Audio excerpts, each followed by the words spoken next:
Good morning, everybody. Sorry, we had like a frozen camera earlier. I don't know if you could tell, but looks like we're good to go now. So good morning. How are you on a Monday? I have to tell you, weren't we just here yesterday? Like, where did this past week go?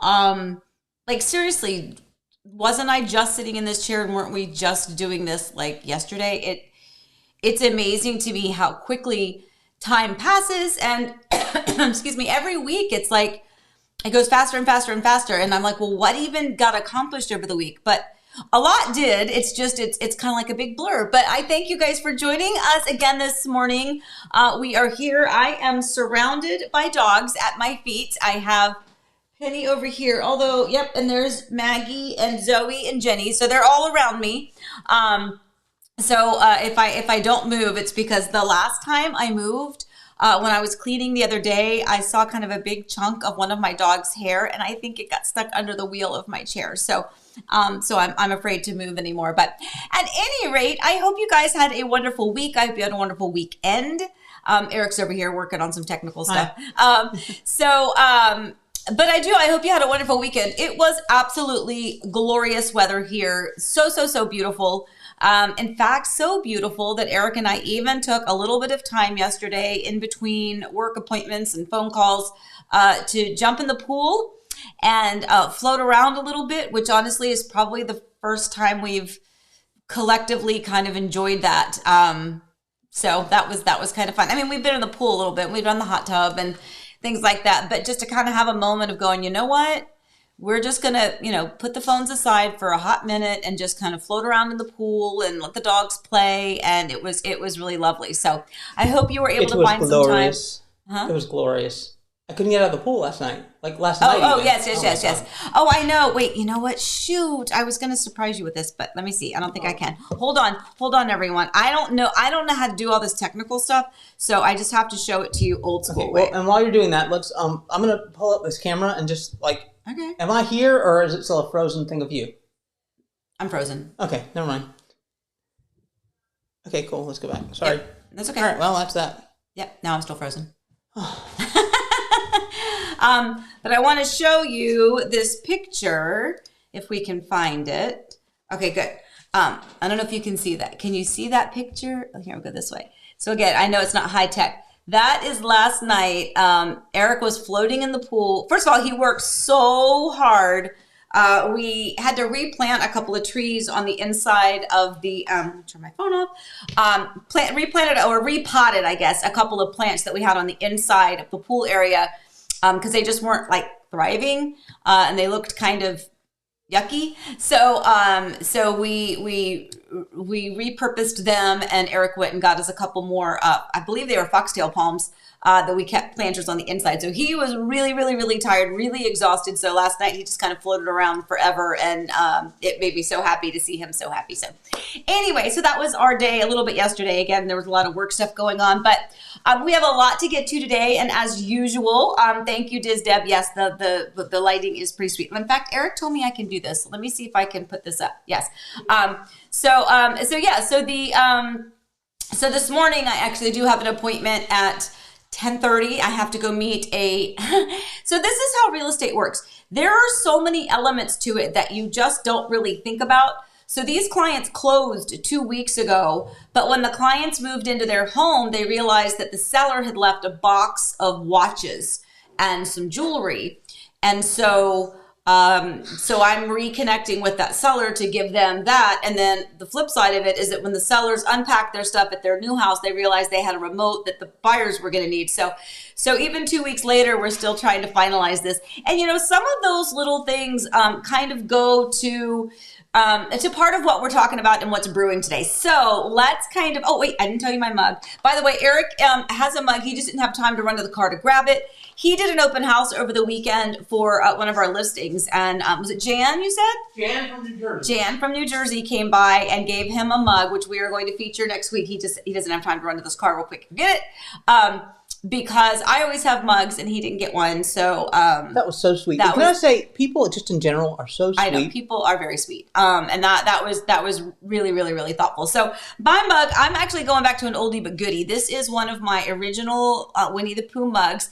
In fact, I love this one so much that when we were packing our Virginia house to move, it broke and I was devastated. I mean, like serious tears. I'm like, I love this mug so much. And I posted my broken mug on Facebook, kind of like for everyone to share, you know, the woe of me that my Winnie the Pooh mug crashed and burned.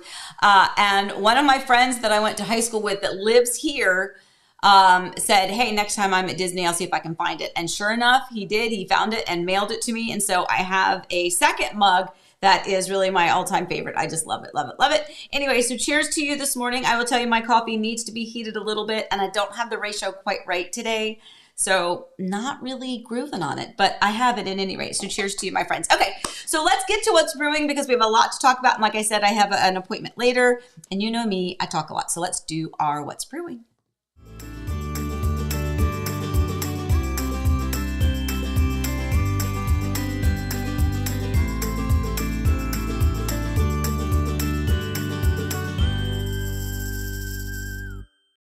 Okay, so by the way, I don't want to ignore everybody that everyone is wishing us a happy anniversary. So on that note, part of our What's Brewing is, yes, today is the day. Today is Eric and I, it is our 30th wedding anniversary. That is right, 30 years, which kind of like this past week, it really does. It flies by. You know, we were talking a little bit yesterday and it's Eric is going to come in and say something smart ass. I know it. So smart Alec.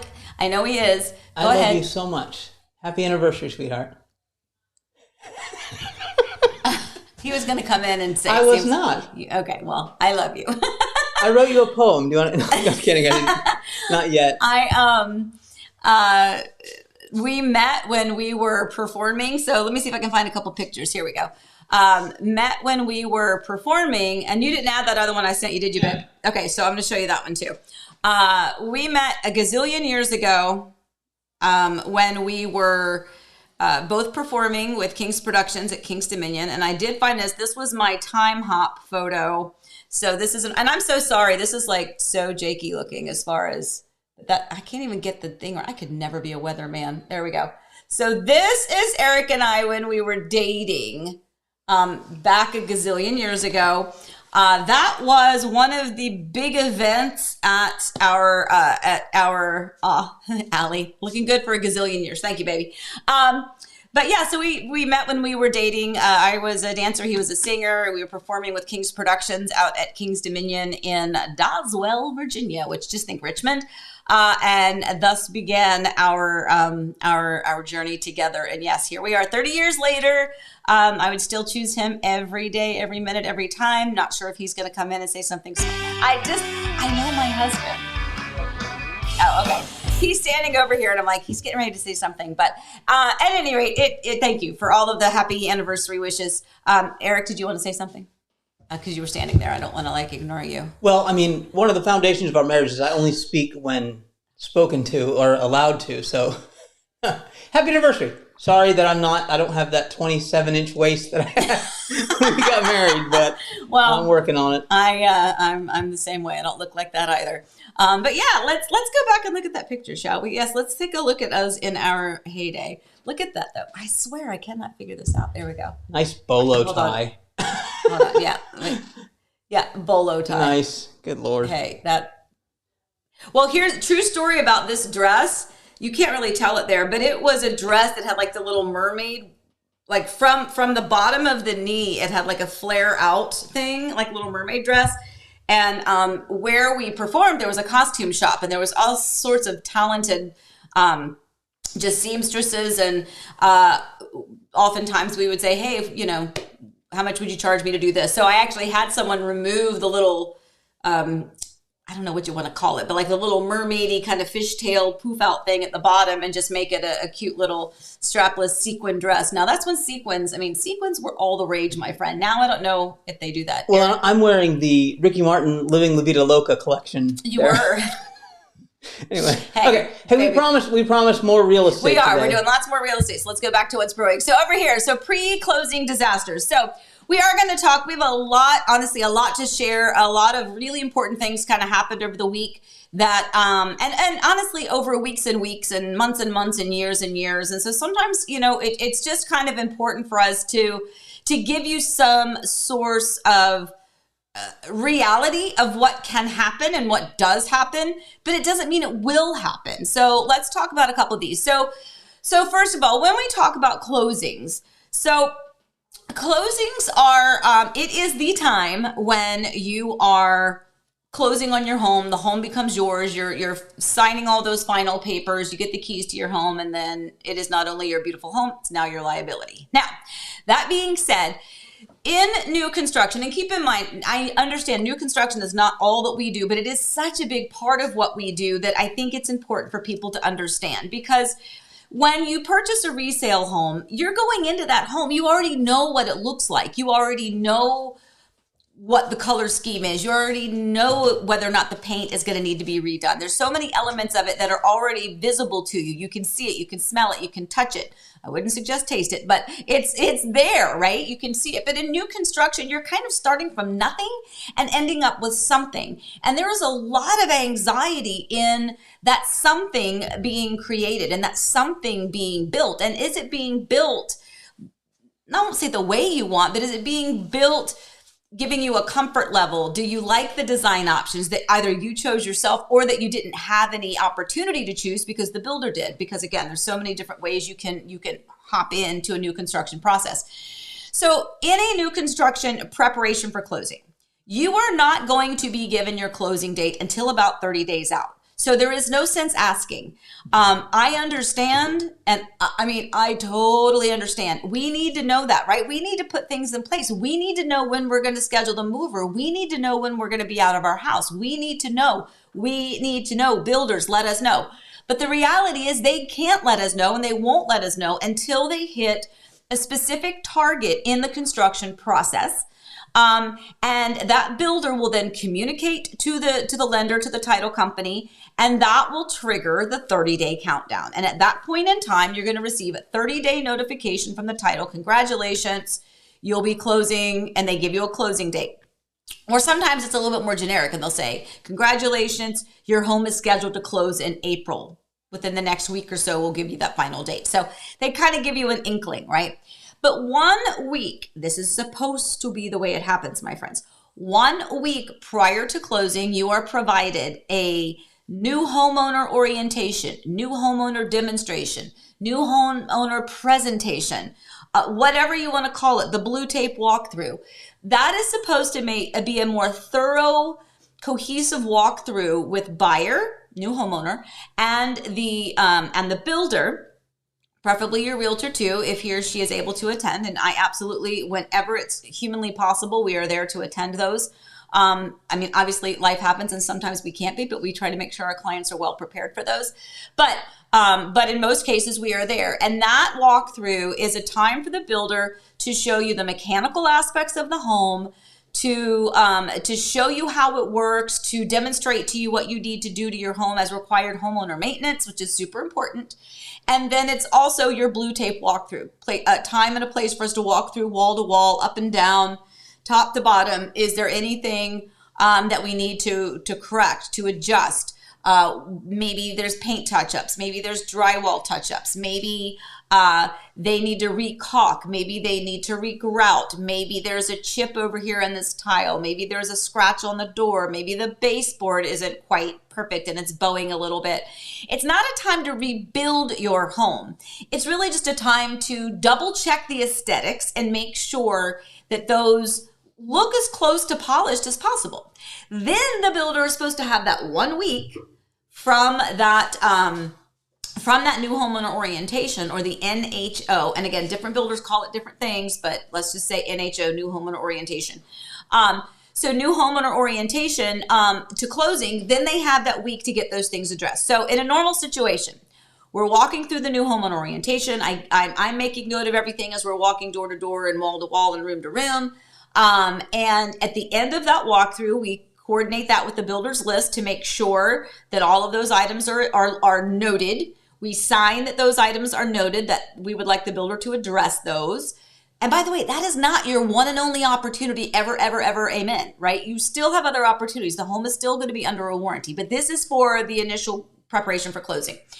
You do your new homeowner orientation. A week later, we do a quick final walkthrough, typically on our way to closing, just to confirm that all of the items that were on that list have been completed or addressed to your satisfaction.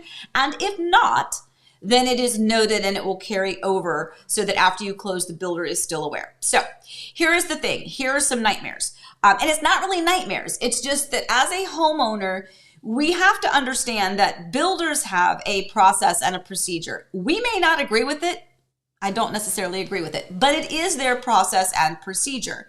And we have to go by that, because remember, the home is not yours until you close on it.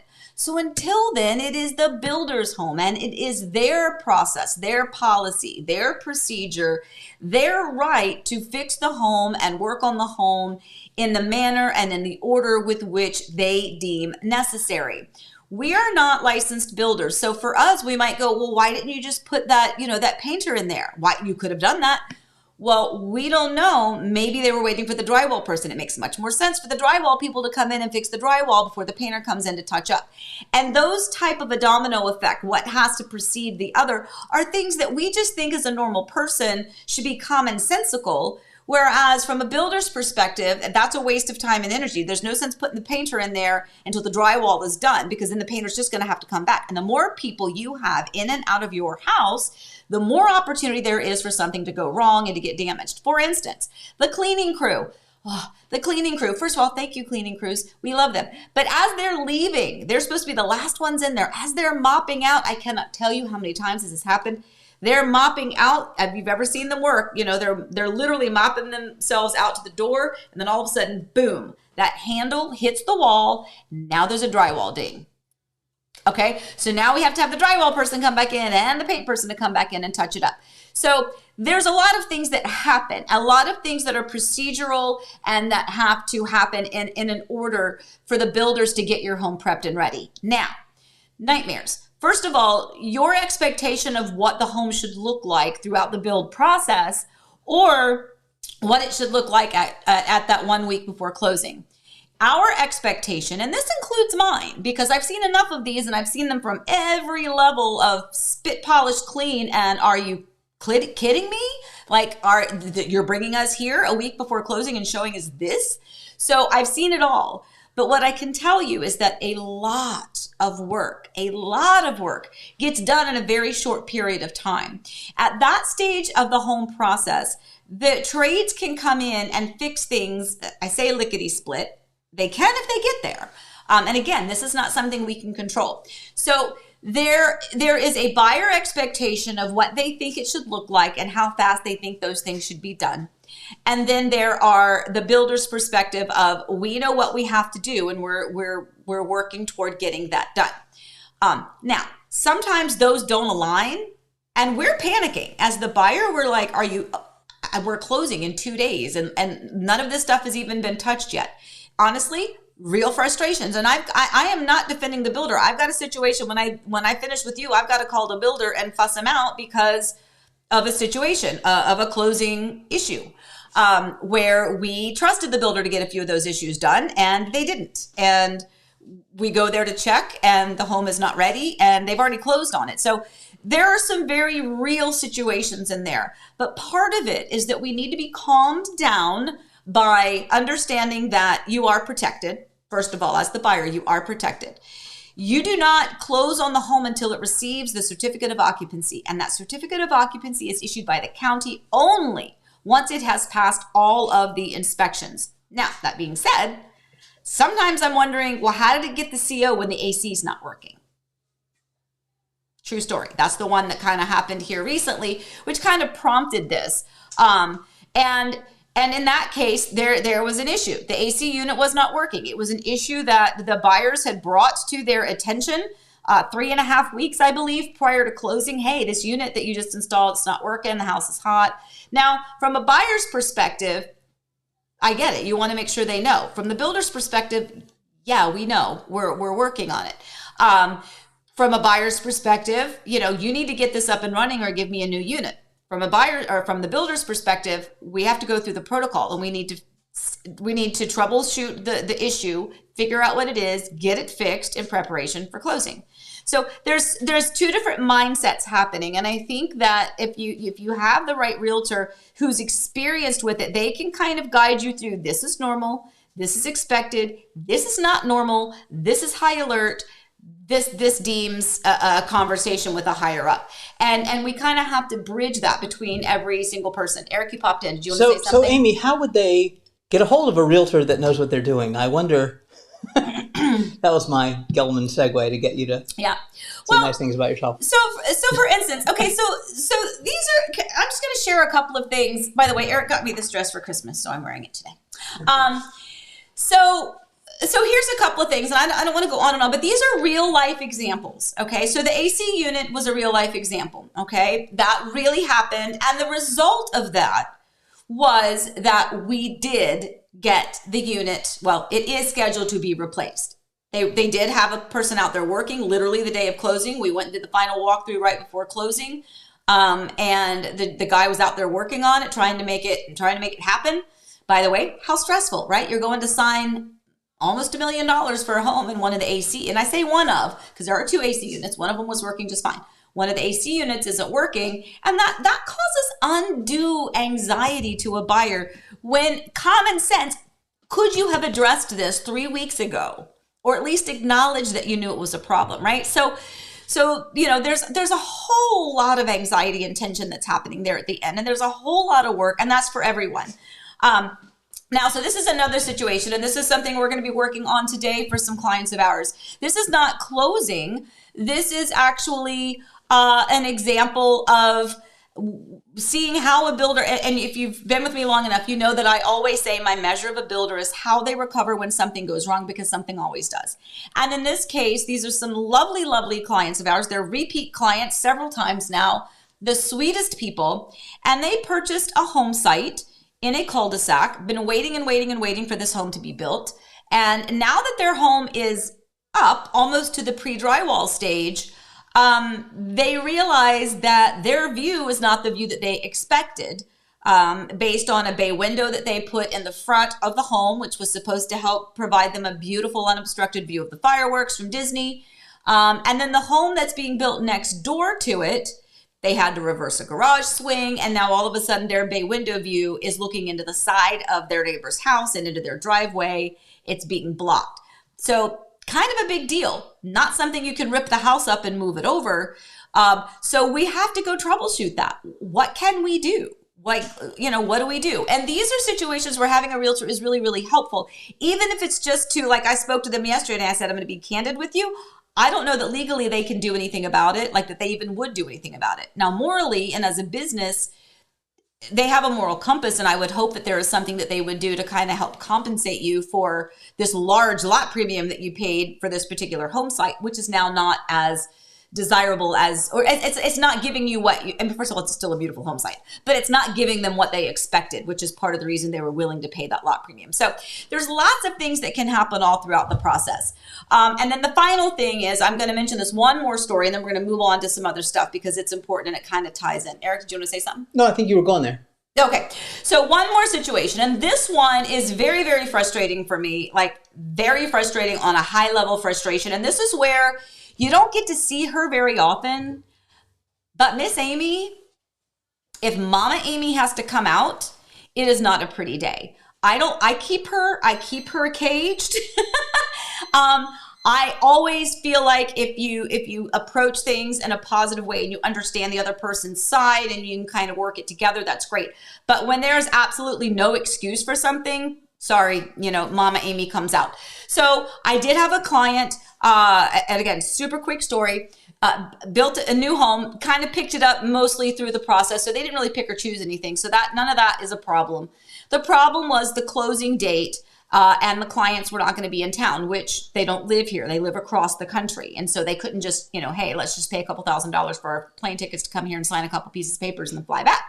So there are things called mobile closings or mail away closings or a mobile notary. And for whatever reason, this builder has decided, no, they don't want to do that. So huge inconvenience, huge problem with the logistics because both husband and wife were not able to make the trip. One was going to be one place, one was the other. They need to sign these documents. Florida is a wet signature state, meaning you can't do things via DocuSign. It has to be a wet signature. And the biggest frustration of this is that the only way we could get them, they didn't get the whole week. So we do a new homeowner orientation last Monday, by the way, after coffee time, new homeowner orientation, and then they closed on Tuesday. So remember a minute ago, I said they have a week to get those items done, right? Here they have less than a day, really. And we were assured that they would have a couple of those items addressed and done by the end of that day by closing the next day. My client was going to be on the West Coast, so they still actually had a couple of extra days to get the work done. And when went over yesterday to change out the keys to make sure that the homeowner would have access to the property when they arrived, and so much was not done. Like so much was not done. Some things were done, but so much was not done. And now my client has closed on the home. And anyway, so it's kind of a mess. It's a very, very, very big, frustrating mess. And I have to tell you, and I'm going to say this because I'm venting right now, and then I'm going to pull it back to nice Amy. I messaged the sales associate that we dealt with, who I've dealt with before, lovely person. And I'm trying, Eric and I are like, okay, well, today is our anniversary, but we're not really getting to take today off, so that's okay. So we'll try to set aside half a day on Sunday to enjoy some time. And I messaged that site agent yesterday morning to explain the situation. Hey, we have a serious issue. We need to get somebody on it. It's Sunday. The builder's not available. And he said, sorry, I'm not in the office today. I'm taking the day off. I'll deal with it Monday. And I'm like, wouldn't it be nice if we could have days off? It'd be so nice. Anyway, so that's my little vent fest. So my point is, there is a level of expectation from both the buyer as well as the seller. There is a process and a procedure, and we have to understand that the builder is going to have their process and procedure. However, as the consumer, we are not going to be compliant and just so trusting that it's going to get done without that confirmation and that assurance that it will. And so therefore, I think it's important. People talk about, why do you need a buyer agent when it's new construction? That's why, my friends, because we're going to be able to get some of these things done. Yes, sir. And let me just add that, yes, sometimes when people call in, you say, when you go to this community, ask for this person. Yes, that's part of it, is because not good is not the right word, but I mean, that's the shorthand we use is, who are the good site agents? Yes. I think, when you call on Sunday, when we've got something, somebody that's already closing the home, the next time, I think, we probably won't use that name. Yep. And that's something that helps your clients. It didn't help us this time because we learned something about this person. Mm-hmm. So we'll go from there. Yeah, and that's true. So any of you that have I see some of you here that are chatting, that join us every day. Some of you are my clients, and you have been in town, or you have closed on your home, and so you know exactly that. If you ever are going out and about, if it's a day where I'm not with you, or you're like, hey, we're just in town, we're going to pop by this community, I always say, well, if you're going, let me know where you're going, and I'll tell you who to ask for. And if you're going to Waterley, I'm going to say, ask for Jess Larson. And I'm going to then message Jess and say, hey, Jess, I've got a client. They're heading out today. I told them to ask for you. No worries, Amy. I got them taken care of. Let me know if there's anything else you need. That way I know I have connected you with the person that I know is going to be an absolute pro and take care of you. And I will say, Eric and I have this thing where we give unconditional positive regard. And we are going to assume everyone starts with an A+, or at least an A, right? And then it's upon, it's because you don't know in the beginning, until you have worked with someone through the entire process, how much they really are going to be a team player, how much they're going to, how much they're going to assist us beyond closing. And I will tell you, there are some absolute amazing builder site reps out there, amazing, that do such great work. And then there are some that are not. And I have to say, this experience with this one person has given me a little bother whether or not they will stay on my list of people to reach out to. Anyway, that being said, let's move on to the next. Boy, I just vented a lot today. I should calm it down. Yes, you did. Oh. Wowzers. Okay. So anyway, so now our last part of it, which is the Facebook pages. Oh, good golly, Miss Molly. So, and the reason this is included is because this is part of those closing disasters. It is a very real thing. For those of you that are of my generation, we went to high school, you go off and you never see these people again. And then Facebook comes along and you're able to reconnect with them. And it's such a great, amazing tool. It's like a yearbook brought back to life. And now you can reconnect with these people and kind of see where life has taken them and where they're living and what they're doing and what their family situation is. And, oh my gosh, I didn't realize you live 20 minutes away from me. Like things like that, right? But for other people, Facebook is just a vent fest. And I have yet to find, and this includes our own, and I used to use our community's Facebook page as a wonderful example of everyone kind of coming together. And I will say it still does. There's lots of, hey, this is free on our porch pickup. We're getting rid of this. Anybody want it? I need this person. Does anyone have a recommendation? Hey, there's a snake on my porch. Can someone come help me? So there is a lot of that. But there is also a lot of people who are, when they are unhappy, that they just vent it there in high escalation on Facebook, and they scare the bejeebies out of everybody. It's a real word, bejeebies. They scare the bejeebies out of everybody. And this was part of my clients' anxiety and their lack of comfort and assurance that the builder was going to take care of them because all of these nightmare stories that people are saying on Facebook. And as I always say, if you go to a restaurant and you have a fabulous meal and your hostess was lovely, the server was amazing, the food was spectacular, everything was absolutely an A+ evening out, are you going to go home and create a Facebook page about how amazing it was? If you are, you could be my best friend because that is something I would probably do. But in most cases, people don't do that. But if the reverse happened and you had an absolutely horrific experience, it's your 30th anniversary and you try to go have this dinner and everything is just poopy from beginning to end, then you might be emotionally charged enough to rant. Okay. And that is what happens a lot in these new community Facebook groups. They talk a lot about their personal experience without any regard as to, was your builder the same as that person's builder? Was your drywall crew the same as that person's drywall crew? Was your site agent the same as that person's site agent? Did you have a realtor? Did they have a realtor?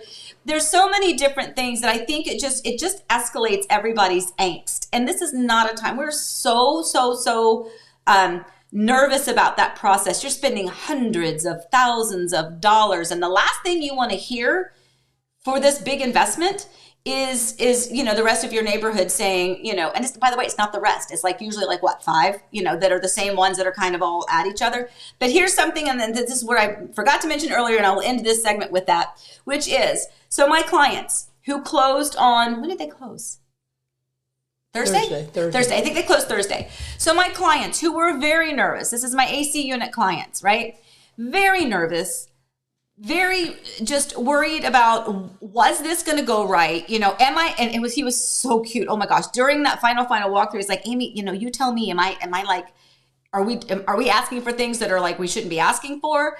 And because he didn't know, they're like, what level of, finishing touches should we expect?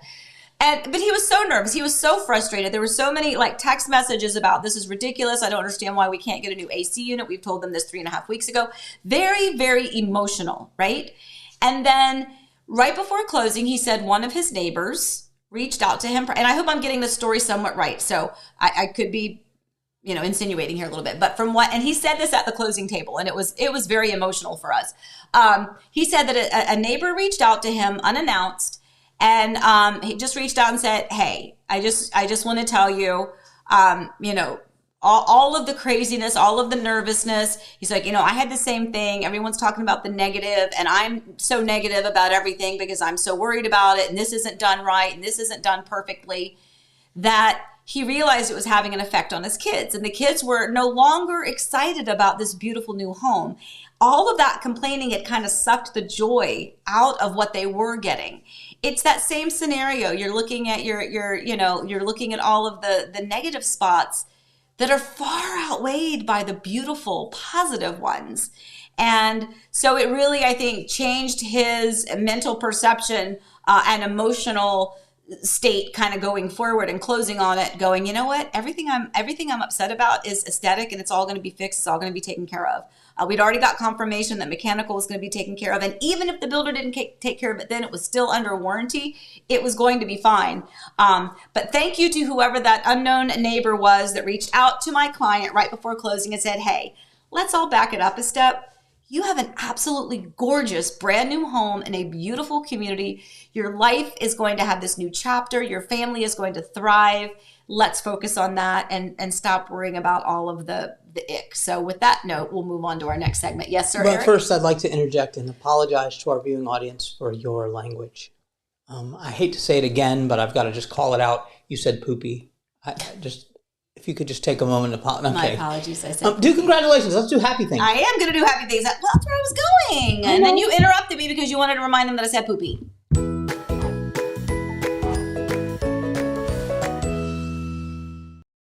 Okay. Oops. Wait. Wrong one came up. Hold on. Ignore that. Don't look. Okay, there we go. I don't know how that happened. Okay, so congratulations. So Paul and Ronnie, big congratulations. Rob, you're so funny. Big congratulations to Paul and Ronnie. They are my situation that I am currently dealing with. But interesting story. Paul is very, very much responsible for Eric and I being married. So how appropriate that on our 30th wedding anniversary, Paul and Ronnie are in our congratulations. Paul was our entertainment manager who hired both of us those gazillion years ago back with King's Productions. He now works and does many other things, working for Universal, doing some amazing things that we are all going to benefit from when we get to see them. Yeah, I know you probably don't want to get into it, but he has a huge job. He's like super important. He has almost like a Superman cape. Like he's that important. Like anyway. He's like his boss is like. Okay, well, he's a big deal. He's a big deal. Anyway, but so Paul is moving here now because of his big deal job. I mean, seriously, imagine that phone call that I get, that message randomly from Paul saying, hey, Ronnie and I need to move to Orlando for our job. And so super exciting that they closed on a beautiful new home. So Paul and Ronnie, congratulations. Daniel and Erica, where are you? Here you are, Daniel and Erica. Thank you, my friends. By the way, I have your closing gift as well as your pie. I have to get you a new pie because Eric gave your pie to somebody else because you have to use it within 3 days. So getting you another pie, apple, they told me. But they have closed on a beautiful, beautiful new home. And thank you guys for letting me share a little bit of your story because this is the lovely family that went through so much angst there right at the finish line. It all worked out, and he did allow me to share that story about his neighbor just calling and saying, hey, look, just focus on the positive. This is, you want this to be a memory of something beautiful and wonderful. So congratulations. They are beautiful and wonderful people. And I am so honored to have been a small part of that little journey for them. And then the other congratulations is, what's his name again? Brooks Koepka. Yeah, did I say it right? Yeah. So he won the Live Golf Tournament that we talked about last week. We talked about that Friday, Saturday, and Sunday here at Orlando, the golf course right over here. Had this big tournament, and he apparently won. So congratulations. And I have to tell you, from a traffic perspective, we were expecting an absolute nightmare, and there were a couple of moments. They put some entries and some exits in a non-convenient place, and so people who didn't know where they were going, it was kind of some last minute slamming on brakes. But I think it was all worth it in the end. So again, congratulations to Brooks Koepka for winning that tournament. I don't know. I'm sure you had a lovely time. So congratulations to you. And now we're going to head back over here. Okay, so real quick, as a reminder, because I haven't said it yet, because I've been on do I sound like I'm ranting today? Yeah? I'm so sorry. So let me know if you have any questions. It's our anniversary. It's our anniversary.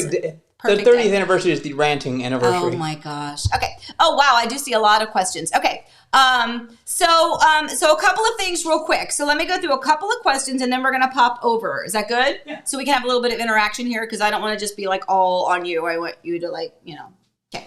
All right. So let's go to my sweet friend Tracy. Can I send you my artwork? Tracy, of course you can. I would love to see your artwork. So please do. Please, please, please do. Susie Q said, good morning and happy anniversary. Good morning to you. So L. Roberts, can you talk about Pulte's Parkview Reserve community? Is it a nice area? I think it's near the Dr. Phillips area. So what did Eric just pop up? You the map. Oh, you printed me the map. Do you want me to show the map? You can show me. I'll show the map. I don't know if you can see that or not, but there's a little map. So it is actually still in a coming soon stage. So nearby it is like, it's near Ruby Lake and Parkside. So Pulte had another community over there. It was across from Estates at Parkside. There was one called Phillips Grove. So it's in that kind of a little nugget over there, but just still says coming soon. So for people who are interested in Dr. Phillips and kind of where that is, it's very, very, very close to Disney. There's some beautiful communities over there. I always tell people, a lot of people live there. And this isn't, again, not a blanket statement. There's a lot of people that live there full time, but there's a lot of people that kind of purchase that area as their second or vacation home, not as a rental because you can't short-term rent there, but they use it as their own like vacation home. So I always tell people, make sure you kind of get a vibe for the community and whether or not those are, vacationers that are there, like the vacation home people, or if they're residential communities. But it's going to be beautiful. I can't imagine it wouldn't be because so far I like everything that they do. Okay, so let's go to my friend B. Lightyear. Do you assist your clients after closing to get outstanding items resolved, especially if they've been advised by their realtor to not do a pre-closing third-party inspection? Okay, so this is really, really, really a good question. So, and hopefully no builders are watching. Okay, so here's my tip. Okay, people ask me all the time, should we get a pre-closing third-party inspection? Should we do the pre-drywall inspection? And I always tell my clients that is completely up to you. It is absolutely your right to do that. If you choose to do that, you need to do that in conjunction and in coordination with the builder. The builder has required process and procedure. There is certain documentation that they're going to require from the inspector doing the inspections, but more importantly, it needs to be coordinated with the court. It needs to be coordinated with your specific builder, because the last thing you want is for your inspector to pop over there on a day to inspect something, but what they're looking to inspect hasn't been done. And that's a true story. I've had people do they did the whole kit and caboodle. They went to do the foundation and the builder didn't pour the foundation because it was supposed to rain that day, but the inspector still came and he was ticked off because he drove an hour to check the foundation that never got poured. So that's why it's important that you do those things in conjunction with the builder. Now, this is what I tell my clients. Again, it is your right as the consumer to do what it is that you want. If you want to do a pre-closing inspection, that is completely up to you. I personally feel that if I could do both, I'll just do both, right? I'll do one pre-closing and then I'll do one where I'm getting ready to tell you. My suggestion is, once you have lived in the home after you've closed 10 to 11 months, do an outside home inspection at that point, okay? Get your third-party inspection done, because now your AC units have been running. Your toilets have been flushing. You've been doing dishes. You've been running the washer and dryer. You've been up and down with the light switches. You've opened and closed your windows. You've been living in your home, and things are going to present themselves after these mechanical units have been pumping. And as cabinets are opening and closing, all of those things, once you live in it, could tend to showcase a problem that wasn't there in the beginning. That way, again, builders don't watch. When you get your 1-year inspection done from an outside inspector, if there are things that are mechanical or structural in nature, or maybe even some of the cosmetic, and I say some because they're not, if you get mad and put your fist through a wall, the builder is not obligated to fix that. But if the caulking around the sinks have cracked, they might do that. My builder did. He came in and they recaulked all the sinks and showers and tubs. So that was great. Take that inspection report and then file that under the builder's warranty. I did not say give it to the builder. People, I didn't say hand it to the builder and say, hey, I did a third-party inspection. Only because we don't want the builder to give us any pushback. Most people have a warranty portal where you file these inspection results, and you can just do that. And you can say, hey, you know what? We have a couple of peeling shingles on the ceiling. They're blistering a little bit. And hey, we noticed that, this paver is loose and it wasn't loose before. Hey, we got these exterior stucco cracks. That's the big one, my friends, is the exterior stucco cracks, making sure that the builder addresses those exterior stucco cracks and repaints early on in the process, because you're definitely going to have them. So in answer to your question, do we help? Of course we do. You have to continue to keep the realtor involved if there are any ongoing issues. Hopefully there aren't. But if you get, and here's the reason why, if you've only got $500 to spend and you're like, I'm doing one inspection, my suggestion is you're going to get more out of that inspection and that $500 by doing it once you've lived in the home 10 months, because you're still under warranty. No matter what happens, you're under warranty. So if you close on the home and you haven't done an outside third-party inspection prior to closing, you still have a CO. You still have the certificate of occupancy, which means that the county has said that you have passed all inspections and that you now have a home that is deemed safe to live in. And you still have a builder's warranty. So you have everything already to protect you if there is anything wrong with your home. It's after closing that the liability lands on you. So that's always my personal suggestion. I have had clients do both. They do one before closing and they do one after close, or one, right prior to their 1 year. So I would say, yeah, absolutely. You just kind of have to keep that person in, keep that person in the loop. If you're not still communicating with them, make sure you are, and hopefully they are too. Sydney, doesn't the builder check the AC outlets, running water, et cetera, before the blue tape walkthrough? Yes, Sydney, you would think they do. And the reality is, yes, that they do. They do check. I mean, obviously all the outlets, all of those things, running water, yes, but I can't tell you how many times the hot water hasn't been turned on, like they've turned it off, and so we have to go out, or the breaker's off or something. Those are builder things. Those are things that the builder's like, oh, we just didn't turn the breaker on, or we turned it off because we had such and such. As far as the AC, yeah, so part of it is it was running, it just wasn't pumping the air, and the other AC unit was working. So that is my question too, Sydney, as to how it can actually pass and get a CO if one of the big mechanical units is not working. But from what I gathered, as long as it is pumping and it's registering, then they're not paying attention to the temperature that it's pumping out. So again, I think that's a technicality, and I think it's poopy. Anyway, okay, Deb, in general, how do you feel about Del Webb? Have your Del Webb clients been happy with the new build buying process and the home? Yeah, so I have had quite a few Del Webb clients, some that sold in a Del Webb community, excuse me, that I did not help them purchase in. So from a long time ago, I sold their home as a resale. They had always been very happy with it. I have several clients in the new Del Webb Oasis community. And yeah, I mean, generally speaking, the frustration comes from the wait. Especially in the Del Webb Oasis community, because of all of the delay in getting things finally going and being dug and prepped and going vertical, so the builders say. That has been the biggest challenge. However, that is candidly the example that I gave you about the lot location and what my clients paid for that lot premium, and the bay window now being a view of the side of the neighbors.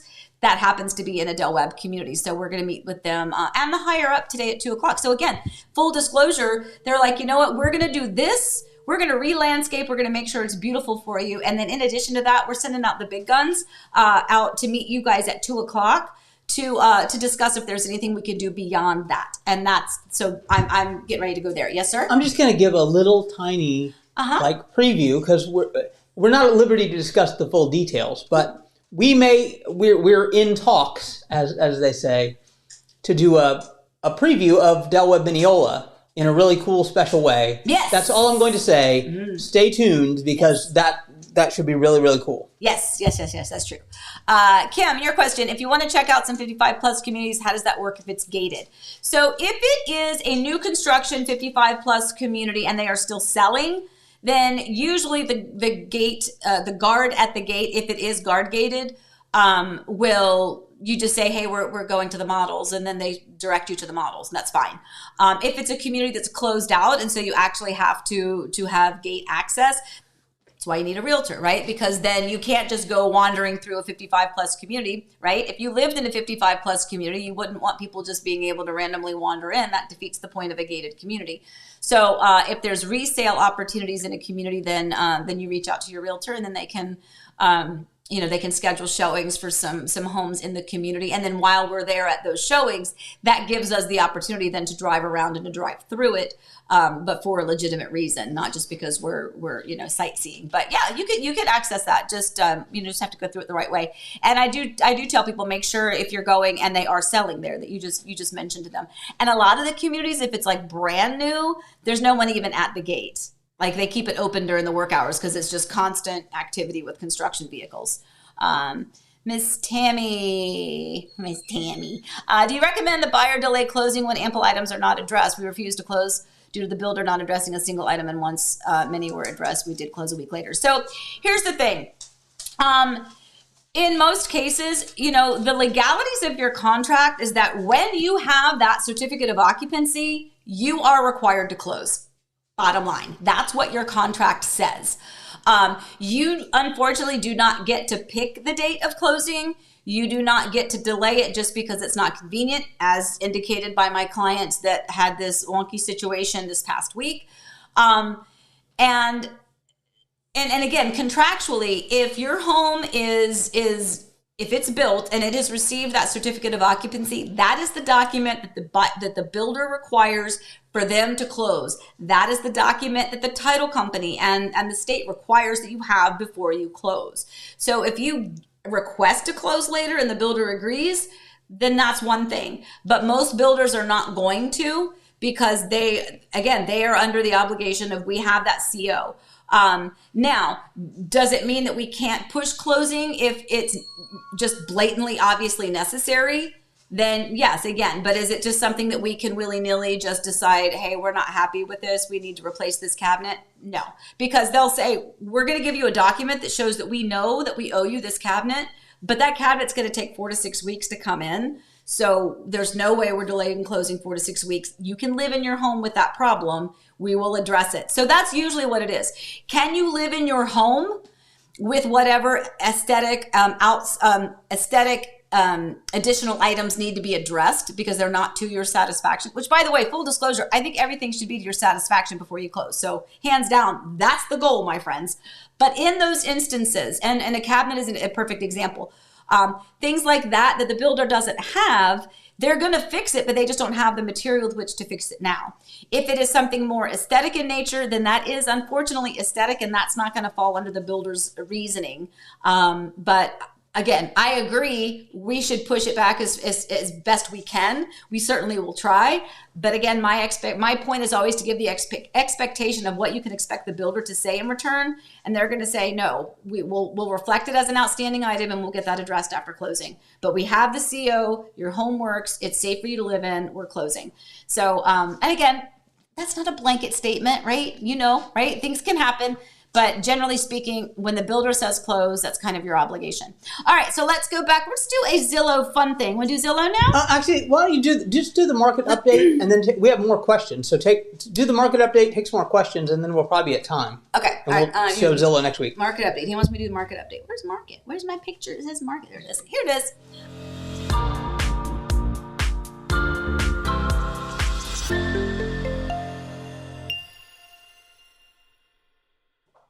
Okay, so this is just a quick example, just a quick little graphic here for you, just to kind of see what in 34787 in the zip code here in Horizon West and Winter Garden, or just Winter Garden in general, the 34787 is some valuable information just to kind of see. So in the last 30 days, you can see that 149 homes went active, 136 closed.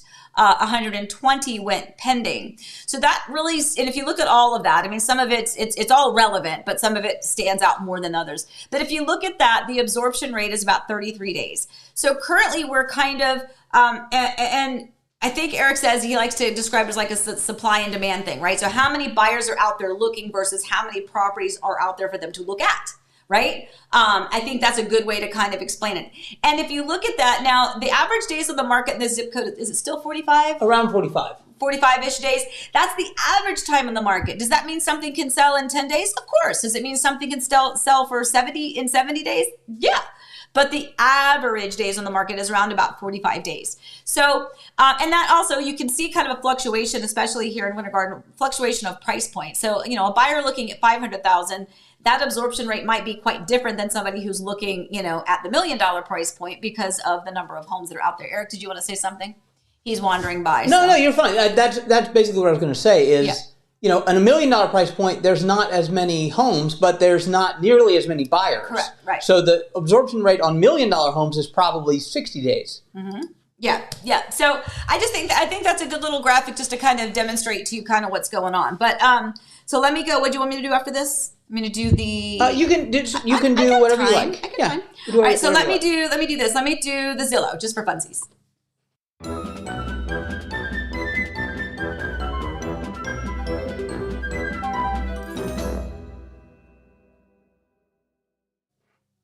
Okay, so this is in a place called Mechanicsburg, Pennsylvania. 5 bedrooms, 10 and a half baths, 16,000 square feet. This is a French provincial style home, and it is, oh my gosh. First of all, look at that view right there. That's an Amy thing. That's a little bit grand. I don't really need grand, but I love the fall colors on the leaves. So very, very interesting in the interior. I believe looking at the listing that this section right here can be used or rented or leased as a bar or as like a venue. Can you imagine having a home that you also use as a venue? Now I say that, and yes, I can imagine that. I believe my niece and nephew used to live in a very historic property that was in their family's. It's still theirs. They now have moved out of that house, but that whole house and area was turned into a wedding venue. Really, really beautiful. So I don't know. This could be a beautiful wedding venue. Can you imagine though? So the interior choices again, very indicative of that. Some of them I'm totally grooving with. Some of them not quite my style, but I do think it's lovely. So if anyone, it's only 1.1 million. Only.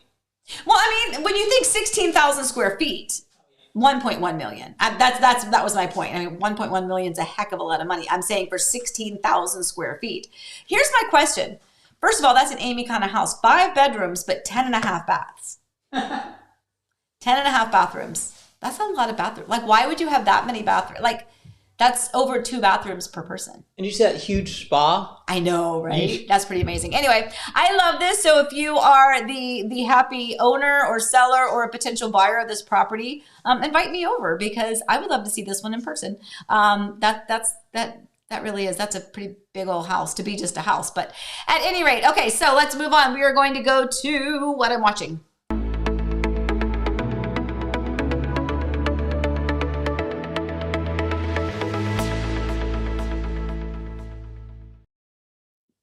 Okay, so I am currently watching Unseen. I have 2 more episodes to go on this one. It is only a 6-episode series.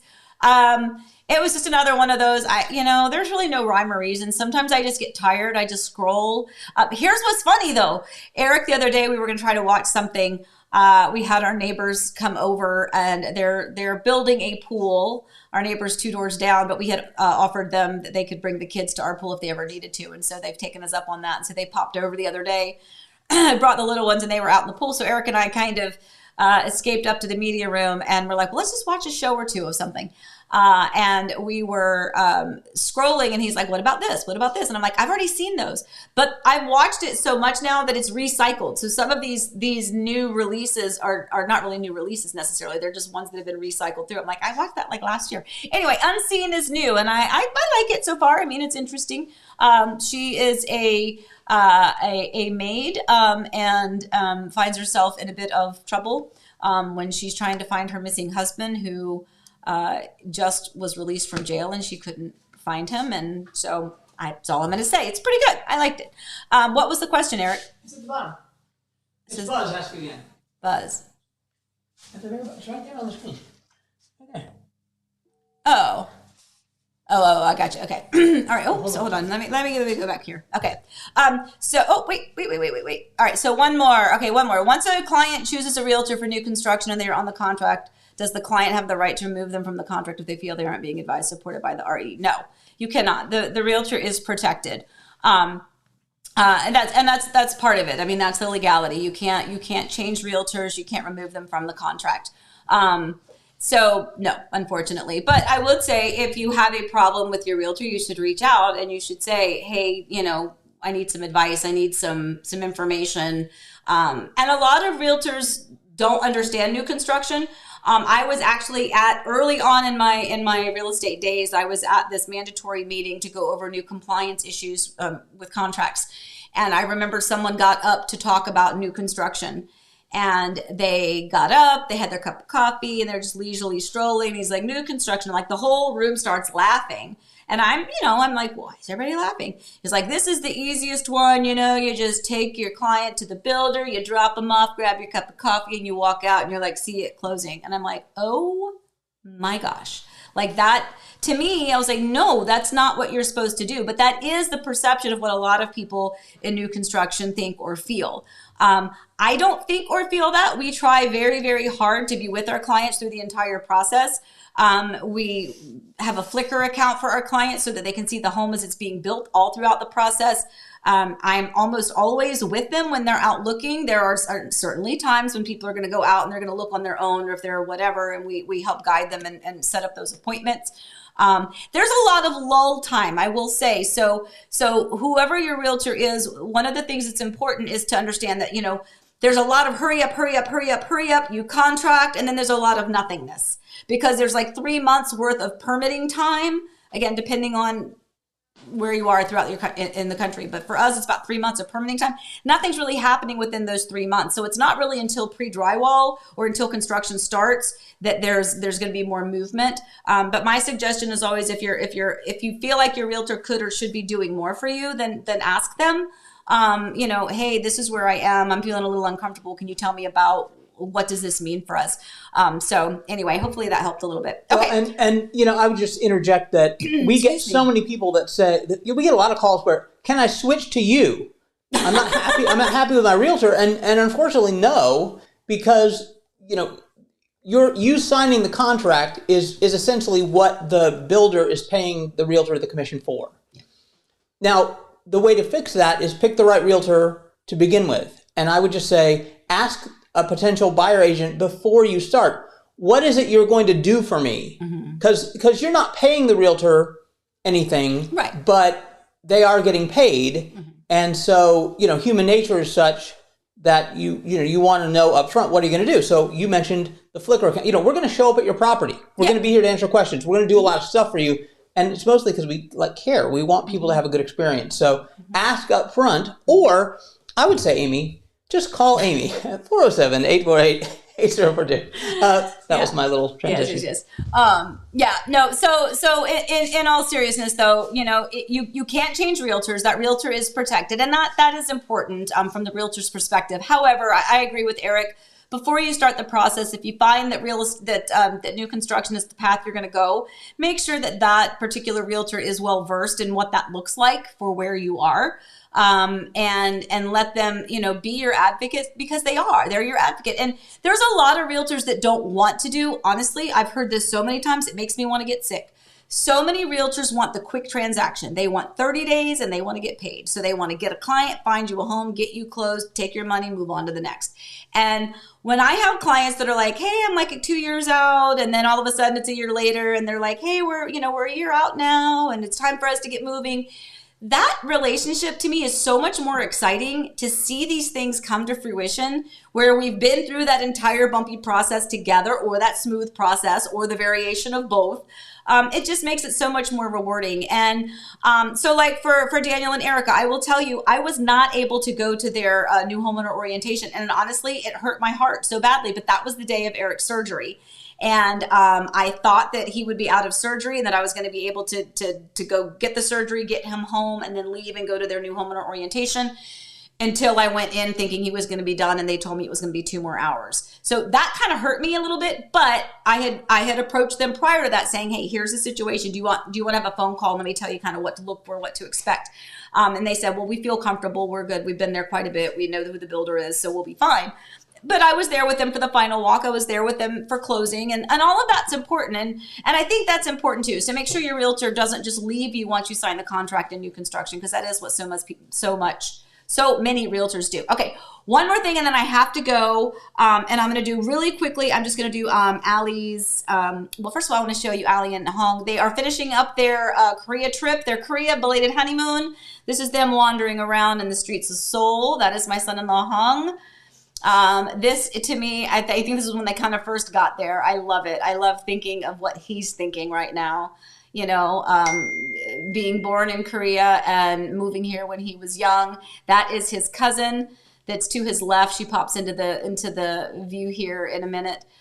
She picked them up at the airport and was guiding them around, and they have just had such a wonderful, wonderful time going back to where he's from and his family and ancestry, and I just think that's amazing. So anyway, but last thing, and then I gotta go because I have to go meet someone. So let's do Allie. Allie knows nothing.